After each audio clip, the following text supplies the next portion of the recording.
আজকে ছুটির দিন বড়মশাইয়ের আর বলছে রান্না করে খাওয়াবো। তো কি রান্না? তো ফাইনালি হলো যে বিরিয়ানি করে খাওয়াবো।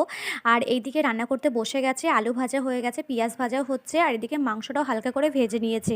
তো তারপরে আমি সমস্ত কিছু জোগাড় করে দিয়ে এসেছি। এবার আমি একটু ফ্রেশ হয়ে নেবো, স্নান করে নেব। তো তারপরে স্নান করে একটু সাজুগুজু করে নিয়েছি যদি আমাকে একটু বর্ডারে নিয়ে যায়। তো তারপরে আমি ওকে বললাম আর ও ডাইরেক্টলি বলে দিল, "না যাওয়া হবে না। বর্ডারে ভীষণই গন্ডগোল হচ্ছে।" তারপরে আমি এই যে বিরিয়ানি রেডি আমাদের 1, 2, 3 করে আমি খুলে দিলাম ঢাকনটা আর এত সুন্দর একটা স্মেল আসলো কি বলবো। তো তারপরে আমি সার্ভ করে নিচ্ছি আর বাড়িতে কিন্তু কেউ নেই। আমি আর আমার হাসব্যান্ড রয়েছি। কারণ আজকে আমার ওই বাড়িতে মানে আমার বাবার বাড়িতে দাদার আশীর্বাদ আছে আর সেখানে দীপ্রসোনা গেছে আর বাবা-মাকে পাঠিয়েছি। ভিডিওটা হচ্ছে ২ দিন আগে মানে ২৬শে জানুয়ারির দিন। তো তারপরে এই যে আমার লেগ পিস আমি পেয়ে গেছি আর এইদিকে আমার ২ টো থালায় বাড়া হয়ে গেছে আর লোভ সামলাতে পারলাম না। আমরা বসে পড়েছি খেতে। তো তারপরে আর এইদিকে দেখো মাংসটাও কতটা সুন্দর মানে সত্যি অসাধারণ হয়েছে। তো ভিডিওটা ভালো লাগলে একটা লাইক আর কমেন্ট করতে ভুলো না। সকলকে টাটা।